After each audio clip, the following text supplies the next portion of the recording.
I am here as ever with Laure Jackson, and very oddly, Happy New Year. I know it's like how many days into January, but I'm still saying Happy New Year. But it's so lovely to see people that we haven't since the turn of the year. Yeah, lovely I to see. I had this chat with somebody. When does Happy New Year become the thing you don't say? Can you say Yeah. Happy New Year at the end of the year if you've not seen that person? And my thought is, if you haven't yet seen them and there's at least one day of the year left, then you can say Happy New Year. That's my Andy B new rule as of today. Okay. But you can't say it on the 31st of December. That's the rule. Has to be a caveat. Hello, Anne. How are you? I am I am really well. I'm just feel as though I'm very different coming into 20 or moving through 2025. And even though it has been a few days, only a few days, there are definitely differences in me, which is really strange, but a lovely thing, and I think all for good. But I can tell that there's a definite shift coming into this year, coming off the back of 2024. I felt like I came into it sideways, handbrake turning through a hedge, but a different response. Yes, I know it's been quite some experience. Yes. Right. Sensory health. So I was checking about this the other day, and I was about to say before we went on, and I completely forgot. But we've been doing this for a while, and I'm just checking how many we've done because I love the idea that you and I've got together and we're talking about sensory health and we're saying, well, what is sensory health? How does it work? What part has it got into our life? Well, this is number 50.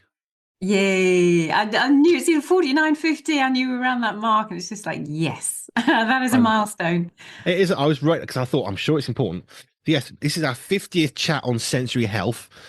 We got no intentions of stopping. We're absolutely loving this because, I mean, what have you got any like highlights from all the chats we've had? Have you got some you think I didn't think we'd be chatting about that on air, but you're really happy that we did? So, have you got any kind of memorable sensory health conversations that we've had? I just found it phenomenal that anything that I have come with, because I come still with a clinical background, because that's where most of my experiences come from. I have that mindset, and but I'm trying to bring it into everyday life because it ought to be in everyday life. So we need to take it out of the clinics, out of the hospitals, out of the county councils, out of everything else, and put it into everybody's everyday life at home, at school, in the workplace. And you have just been such a beautiful and a brilliant presenter to do that because you have seen things and you've automatically associated it with an everyday life situation, whether it be from your family, your own experience of somebody that you've been chatting to, because you do chat to lots of people, which is your job, and it's an absolute blessing. So that combination of drawing it into the here and now, into everybody's life, that's been most precious. There's nothing in particular that strikes me apart from all your driving. We definitely in the early years came back to the cars and the trucks and everything else, and it was just like it was such a good thing to say this is for everyday life, for everybody in everyday life.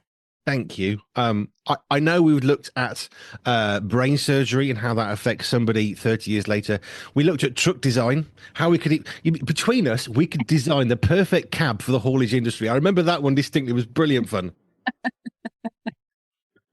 And there's been some great conversations because the thing is about sensory health, we kind of have this very rudimentary understanding of the, I'm holding a pen. Great.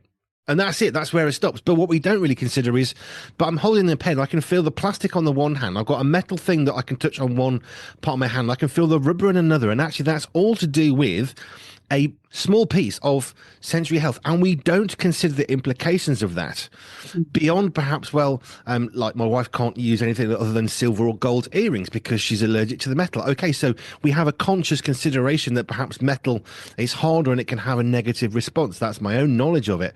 But then the sensory health means I can feel the ridges on the grip as well as the soft squishy bit next to it. And that's all because my sensory health is working well. But where we chat to people like you is there are lots of people who can't feel those ridges or feel those ridges and it hurts like mad when they squeeze them or they can't differentiate between the plastic and the rubber. Well, that's not a big deal. Well, it's a massive deal if you're picking up something and you can't decide whether it's hot or cold, burning or freezing. And that's where the sensory health conversation is such an important one because I'm just talking about a pen, but I could probably talk about sensory health to a teeny degree at this point, just around holding a pen. Yeah. And that is where I love that beauty of absolutely everything. It is the very basis on which the rest of our function happens. If you can't feel, if you can't sense anything, you're lost in this world. You're lost in space, because even our vestibular system tells us which way up we are. It's like we could be floating in outer space if our senses, if we are not connected to our senses. And it's a very disorientating, it's a very anxiety provoking, it's a very it hits your self-esteem. It just hits so many things on a conscious level without people realizing that it is a subconscious thing. All our senses are processing without us being consciously aware of it until we need to be. And when it's not processing on a subconscious level, then that's when we have the problems. And that's when we need to bring it into our conscious awareness to say, right, we need to pay attention to this because it's not working. So how can we consciously start these things processing better so that you can go back to living automatically, like going back to the car, like driving a car? You have to learn every single way of moving your feet and your arms and where you look, and you look in the wing mirror and you look at, you have to teach yourself how to do things until it becomes automatic. So that's what we do in sensory processing and integration. It's when things aren't happening. If you can't drive a car, if it's not working, you go back and analyze and break it down to find where is the breakdown? Where is the breakdown in the sensory processing, so that we can get you moving and functioning automatically with freedom and peace and hope and calm and contentedness and confidence and all of those things that bring us pleasure. And that being rooted bit is so critical to you and I, because not only are we talking about sensory health, we're talking about how I can hold a pen, I can use a pen, my eye is watching where the pen's going. I cannot look at the pen and I can still write, probably a bit more messily, because there's lots of sensory systems working together that enable me to hold a pen, to write a pen, to have the right firmness on it, so I'm not breaking my fingers, which is potentially possible, or so loose that it's slipping out.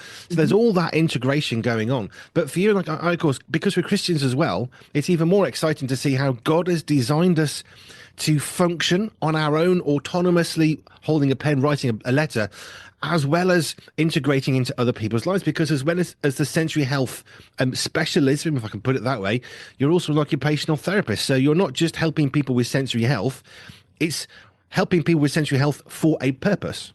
Absolutely. Absolutely. That's so brilliantly put. Can I take that? I do try. Yeah, that was brilliant. And do you know, one of the things, like this year, I've had two people talking, just because you keep like just been mentioning the pen thing. The biggest thing for them has been that their sons, there were two boys, they couldn't touch the paper. They were just they couldn't handwrite, not because of the pen, not because of all those issues, but literally because of the feel of the paper on their skin. And that's what we had to deal with first before we could even get to the pen. And it was just the sense of, the parents coming back and saying, well, they're now colouring and it's not an issue. And yet for years, this has been an issue for them doing their work and doing their schoolwork. So it's a most bizarre thing if you've not seen it. If you are seeing it, you know exactly what I'm talking about. When you haven't seen these things, it's hard to get your head around sometimes. But it does make you, hopefully, we're just opening the eyes and the ears and the hearts of people to see things that maybe they've not even paid attention to before. Because, as I say, most of the work that we do from a sensory processing issue isn't within our conscious awareness until we've brought somebody's attention to something.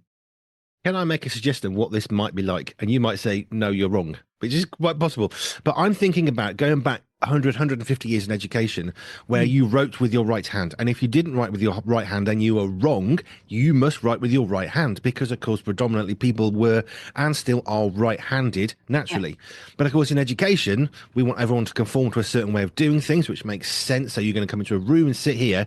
But actually that conformity went too far because you need to write with your right hand. And if you can't, well, what's wrong with you? You need to use your right hand. Well, we understand now today that's an insane idea, because if you're not right-handed, unless you've lost your right hand, you're not going to suddenly start writing with your left hand. You're just not going to do it, because naturally our brain is going to be stronger on one side than the other. So that makes sense to us in many simple ways. Would you say that the change between you must write with your right hand regardless, oh, actually you're better with your left, is that change in education? Is that similar to what we've seen with sensory health, where instead of saying, right, you're a stupid child, you cannot write on paper, what's wrong with you? Well, nothing. They just can't touch paper because there's a sensory issue.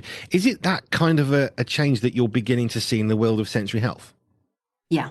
Yeah, I think Wow. that's a really, really good analogy. And also the fact, just the joy at the moment, and I have permission to talk about it, that our government is now funding the sensory super system to go into every single state school and every parent on the island, whether they're schooled, whether they're homeschooled, to be able, if they are struggling in any of these issues, in any of these areas, that they can go in and they can do their own assessment with the things that we have online, the online resources that we have for them, and to come and talk to me, once a week to have that conversation about what is going on and what we can do to help.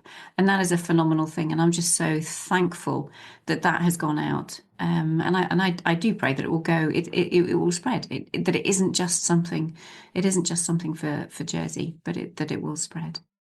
I mean, that's cool. Just in itself, that's really good that people have actually got somewhere to go instead of, Mm. banging your head metaphorically against a brick wall, thinking, "What is wrong with my child? What is wrong with me? Where have I failed?" Actually, there's somebody like you can come along and say, "You haven't failed. There's nothing wrong with your child in this context, but they're struggling with this thing over here that seems completely unrelated and unconnected. But actually, if we can deal with it, it'll be a cascade of help, which is the whole point of what we're talking about every single week." And then also finding out if it's not sensory, which is so, because if it is sensory, because we know it's so foundational, so the building blocks of so many skills, if we do a proper assessment between us and we find out that it's not, well, then it's a brilliant thing to be able to say, oh, great, it is not that.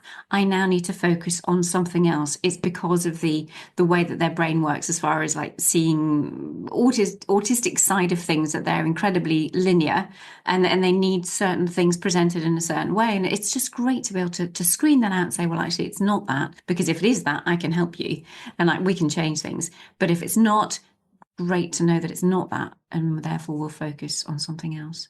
I want to come on to a few other things, but you've talked about the sensory system that you've got. Just, I know we've touched on it many times, and sometimes perhaps we reference it without enough description for people. But what is the sensory system? How did that come to be, and what's the purpose of what it is? The sensory super system that I've Yeah. created. Yeah. So that is something I was my husband was diagnosed with multiple sclerosis, and I was home educating my three boys as well as working as a private practitioner. So I could not, when we moved back to Jersey, I could not leave the island. I couldn't leave my family in that way. But there was so much knowledge that I'd gained because I loved the subject and I'd trained and done further training. Um, and when people were asking me back in the UK to come back over and train, I couldn't. So there's a sense of why can't I need to create something somehow. And this was like nearly 10 years ago now, before Zoom, before everybody was used to pre-COVID, basically, when life was really quite different. And I was putting together a resource to be able to help people. And it has just grown and grown and grown as a way, not just to train people in sensory processing issues, but to help them do the assessment, because that was the key bit that was missing. There's so much stuff that's available, especially nowadays on all social media, that you can get general things, but you can't get anything that is specific, that is individualized, that is personalized to your child, to your adult, to somebody that you're working with. And it's that personal, we're just so uniquely made, fearfully, wonderfully, uniquely, beautifully made. What is it about a single person that we need to address? Because God's a God of order. We are so unique and made especially so for that. So that's why the system has grown, not just as a training resource, but as a way of finding out who each person is from a sensory perspective, and then how we can actually meet those needs to help them function, thrive, flourish, do the things in life that they want to do. That's one of the dangers in this. I've just been reading a book and it talks about the difference of, the early 90s to now, 30-year gap, just the difference of how we access data, how much data there is, how we can easily access data which is unhelpful, by which I just mean it's not relevant to you. We can almost become like internet doctors, oh, I've got this condition, I've Googled it, Mr. GP, therefore I know what's wrong with it.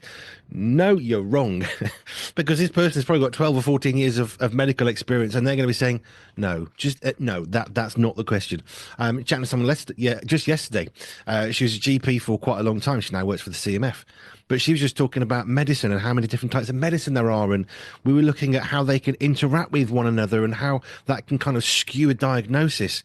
We have so much information, but unless we have the knowledge and the skill base within which to hold that information in order to apply it, what we've got is a puddle of mess that doesn't make a lot of sense as soon as we blow on the water because the ripples change the look and now it's not what we thought it was. Yeah. And I guess that's why we need much. I mean, God has made us in his image.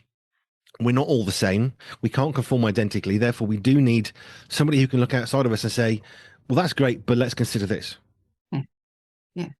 And I really love the fact that each time as I grow and learn, and there's other people come into the system, that actually I will focus on the actual pure sensory aspects of it. And I need to stay in my lane, as it were, stay in the area of expertise, but then be really happy to connect and think, well, actually, because I know obviously that not everything is sensory. So it's just like, can we provide a support in this way? If there is more of a mental health side of things that we need, who else can actually be part of the organization, be part of something, be part of what we're doing to be able to support people, or pass them on to other organizations that will be able to speak into that area that has come out since we've assessed and realized that it's partly sensory or that it's not a sensory issue. Right, let's. 'Cause I'm just sort of reviewing bits and pieces. One of the other things that you've recently launched is your centre on Jersey, because we're talking about where you are. You live on the island of Jersey, which always throws me because I tried to send a letter the other day to Jersey, thinking it's got to go overseas. And even the person in the post office said, "Oh yes, it's international." Oh, hang on a minute, and there was this moment of confusion of, "Oh, hang on, it's got a postcode, so that's." No, we can just put it. It was funny conversation with this person in the post office and me both saying, "Well, it's an international letter." Actually, no, it's not, because it's got. We're talking about you on Jersey, so the centre on Jersey. Just talk to us about that. So that is a space where, yes, I do some treatments there as an occupational therapist to do an assessment, come alongside families. But the heart of it, because I love family and trying to work out how to equip and empower families, is that for most of the time during the week and the weekends, it's there for families to come and to use and to create memories, to be their own therapist, all attachment issues, or anyone who's adopted or just wants to create a stronger bond. That is what the centre is there for, because you come and you play together. You spend that time together, regardless of whether you're a child or a young person, or even some adults can come and use it, because we all need to be able to swing. We all need to rock. People love ball pits. Offices are changing, and that there's loads of different activities that people of all ages can come and use it. But it's a space to feel good, because when we are integrating our senses well, then that is when we do feel good and we have fun. Which is so important, because if we are very much not centered in the world, in our place in the world, I don't mean we know our place. That's not what we're talking about here. But we know where we are within the world.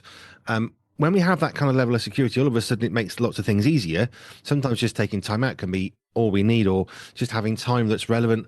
Because like you say, you said this in the past, some of the equipment you've got for your job, people can make use of, which perhaps they ordinarily wouldn't be able to afford, or even just have the room for. It's not even necessarily a financial constraint. It can be a geographical constraint or a space constraint. If you're in a smaller house and you've got a child that just wants to do more than crawl 2 meters forwards and back, well, maybe there's something else we can do, and you haven't got room to stop. You're renting. You can't put things off the ceiling because your landlord wouldn't like that. At which point, what you're offering is such a unique gift for people. And we're trying to make it small, because there's loads of places that offer the big. You've got the big play areas, you've got the jump, you've got the bouncing places, you've got the soft play, they're big and they are noisy, and you can't control anything about it apart from the fact that it's you and you're in there and you're using everything that's normally pretty static. Because it has to be safe, because it's dealing with, you can't have, so it's what I have. We have puzzles, we have jigsaws, we have different spots, we have different types of balls that they can throw. You can't have that kind of thing in a bigger environment. So that the families, so it is just it's a one room space, so that it is secure so that people can't run out all over the place. It is quiet. They can totally be in control of how many people are in that environment or not. They can switch the lights off if they want. They can play the music that they want to play. It's just a space to honor that people make it work for them. So it's not just that emotional connection. It's not just the sensory connection. It's not just all the bouncing and the crashing and the swinging, but there's quiet times. It's just a private, personal, beautiful space just to enjoy. Cool.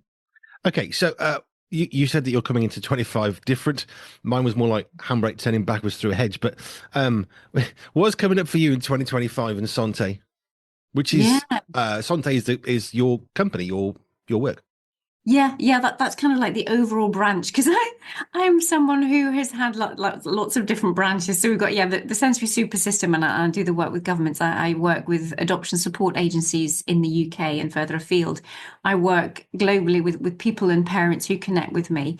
We've got the centre on the island for folk, and then there's also the Sensory Healthy Church programme, which is reaching out again globally. This isn't church isn't a Jersey thing. Church isn't a UK thing. Church is what God has instituted and wants us to be part of to be changed into who Jesus wants us to be so that we can ultimately glorify him. You know, man's chief end. It's a beautiful thing, isn't it?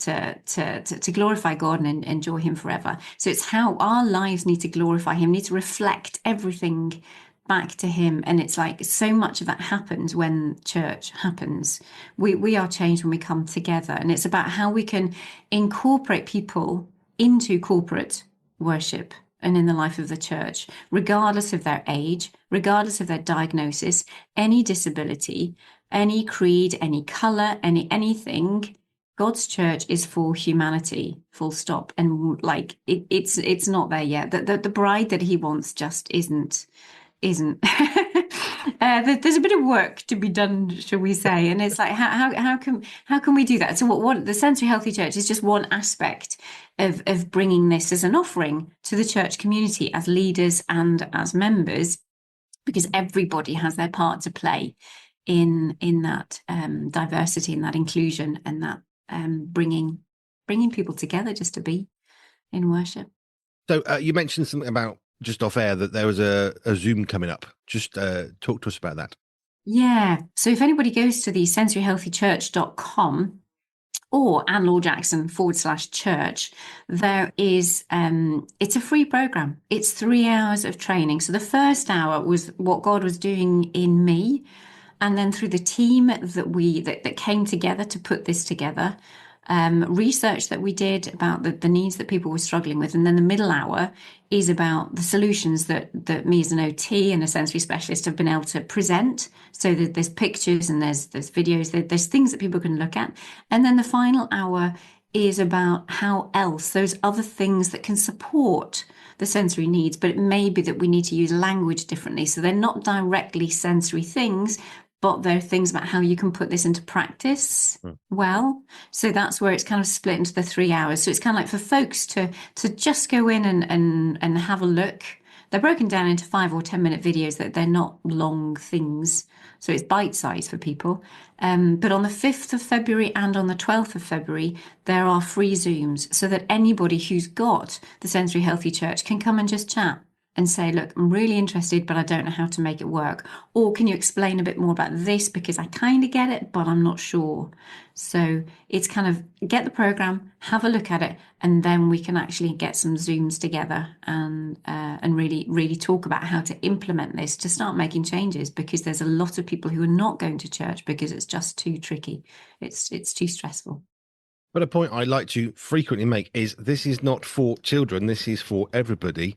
So we're not talking about making it a child sensory healthy, happy place. We're talking about making it a sensory good place for everybody from 0 to 80 and beyond, including in the womb. We've talked about pregnancy and sensory health. We've talked about older folk, dementia, Alzheimer's. How can sensory health help them and help families help them, and everybody in between? So I always like to make this distinction when I can, because otherwise we think, well, sensory health is about little children with autism.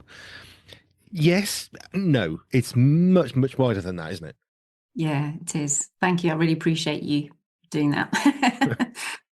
I think it's important because I think otherwise we end up spending a lot of time focusing on we have to make children happy in churches because we've got good families and all the rest of it. But you know what? The church isn't made up of families. It is a family, and in the family there are families, and there are people who are single. There are people who are widowed. There are older folk who are struggling with mental health issues and physical health issues, and people who can't even get to church anymore because they're stuck at home, who are in their tens and in their fifties and in their nineties. So the church is such a wide range of people and needs, and a bit like the everyone's going to write right-handed because it's the right way of doing it issue in education a long time, where actually, do you know what, everybody doesn't write with the right hand. I do. One of my sons doesn't. And short of a major traumatic incident, you're not going to learn to write with another hand. It's just, you're not going to do that because Right. it's really, really hard. And actually, a lot of what you're doing and what you offer people, and we've done it when we were in children's ministry a little bit without any real knowledge, a lot of it's actually very easy and very simple. Mm. Nobody really notices anything, and yet all of a sudden you've just, I don't think, how would I put it? I don't think it's about including more people. I think it's about not excluding people.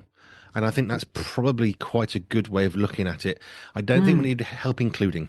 I think we need help to stop excluding people from That's accessing brilliant. church. I think that's brilliant. That's a really good way of saying I just came up with it. it. You can knit that one as well. But I think that's the point, isn't it? Because otherwise, you can think, oh, well, we're going to have screens everywhere and everything's going to get topsy turvy and there'll be no core, no focus, no heart. No, no, no, no, no, no.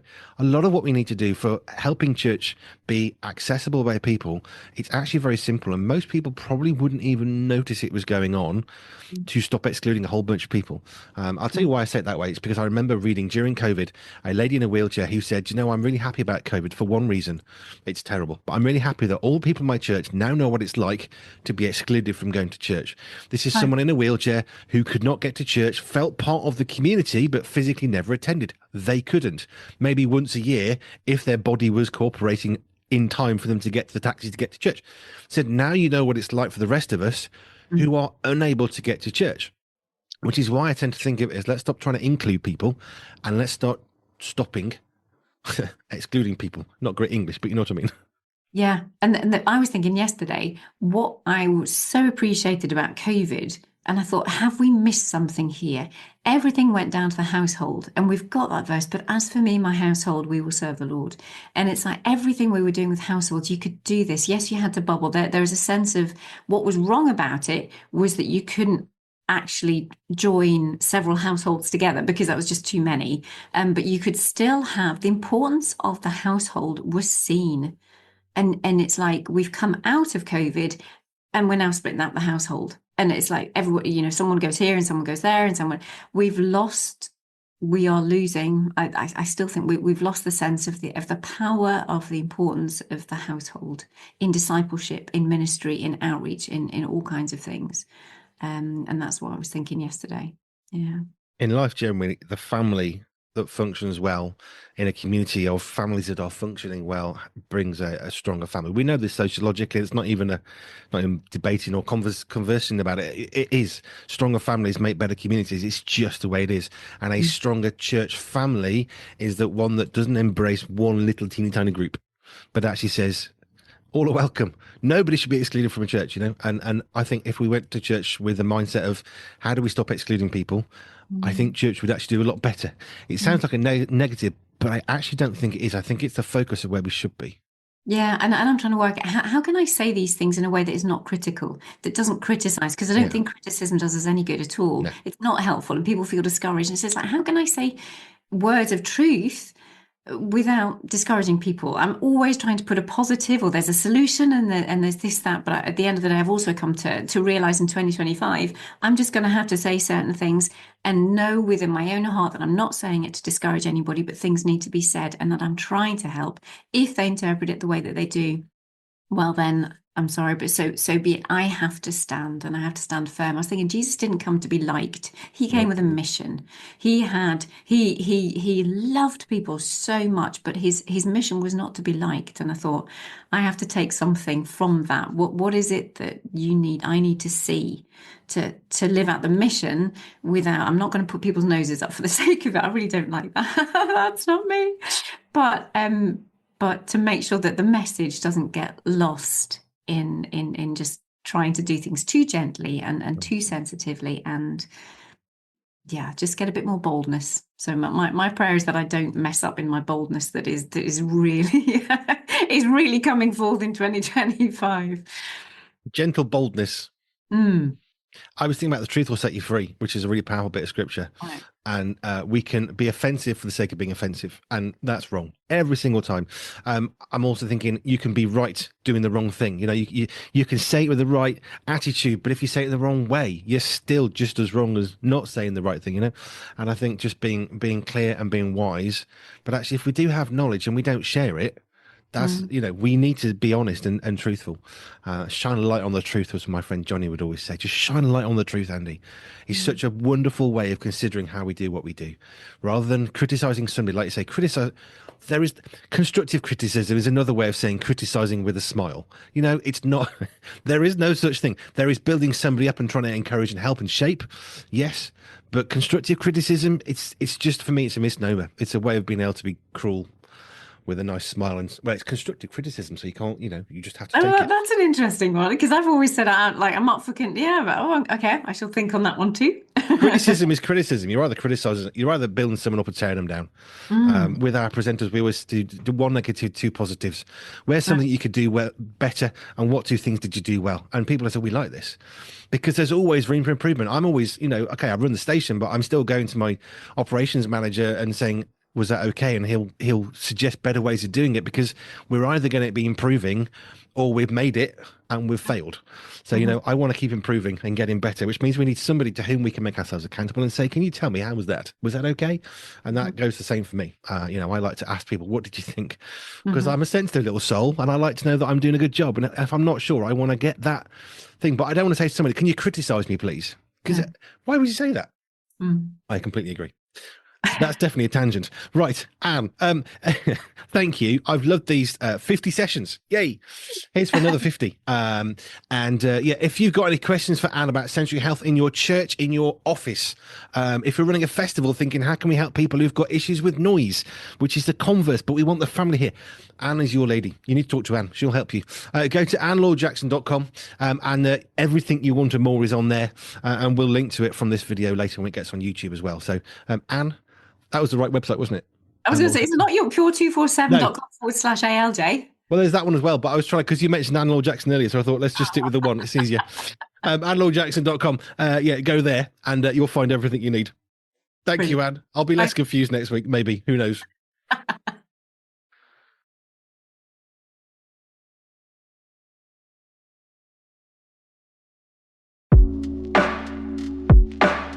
Pure 24/7 Radio is listener supported, which means we are free, online and always pure because of the generous support of our listeners. If you would like to contribute financially, please visit pure247radio.org. If you'd like to find out how we use your money, please visit the Our Cost section. Any donation of any size will help keep us on air and broadcasting for free. Thank you.